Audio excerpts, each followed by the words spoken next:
मीठे सपनों का साम्राज्य। बहुत समय पहले की बात है। एक प्यारा सा गांव था जिसका नाम था सपनों का गांव। इस गांव में हर रात बच्चे रंग-बिरंगे और सुंदर सपने देखा करते थे। लेकिन इन सपनों का राज क्या था, ये कोई नहीं जानता था। सपनों का रहस्य। गांव के बच्चों के बीच एक कहानी प्रचलित थी कि सपने मीठे सपनों के साम्राज्य से आते हैं। यह साम्राज्य बादलों के पार इंद्रधनुष के नीचे था। वहां मीठे सपनों की रानी लिब्बी, जादुई चॉकलेट के फव्वारे और टॉफियों के पेड़ के बीच रहती थी। लेकिन एक दिन कुछ अजीब हुआ। बच्चों को बुरे सपने आने लगे, चॉकलेट की नदियां सूखने लगी और इंद्रधनुष का रंग फीका पड़ गया।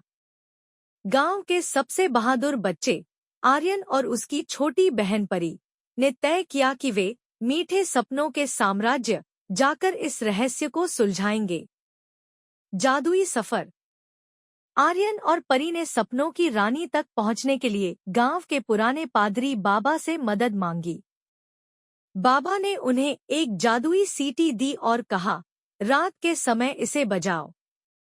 इंद्रधनुष का रास्ता खुद ब खुद दिख जाएगा। रात होते ही दोनों ने सीटी बजाई।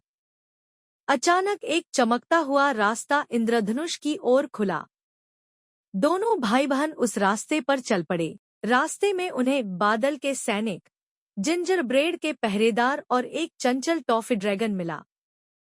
सभी ने उनकी परीक्षा ली, लेकिन आर्यन की बहादुरी और परी की बुद्धिमानी से वे सभी बाधाओं को पार कर गए।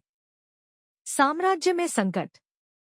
जब वे मीठे सपनों के साम्राज्य पहुंचे तो उन्होंने देखा कि रानी लिब्बी बहुत उदास थी। उन्होंने बताया, डरावने सपनों के दानव नॉक्स ने हमारे साम्राज्य पर हमला कर दिया है। उसने सारी मिठाइयां चुरा ली हैं और सपनों की नदी को जहर से भर दिया है। आर्यन और परी ने रानी को वादा किया कि वे नॉक्स को हराकर साम्राज्य को बचाएंगे। दानव से मुकाबला। नॉक्स एक ऊंचे जादुई पहाड़ पर रहता था। जब वे वहां पहुंचे तो नॉक्स ने उन्हें डरावने दृश्य दिखाकर डराने की कोशिश की। लेकिन परी ने अपनी मस्ती भरी हंसी और आर्यन ने अपनी हिम्मत से नॉक्स को पराजित कर दिया। नॉक्स ने माफी मांगी और वादा किया कि वह अब कभी मीठे सपनों के साम्राज्य को नुकसान नहीं पहुंचाएगा। खुशियां लौट आईं।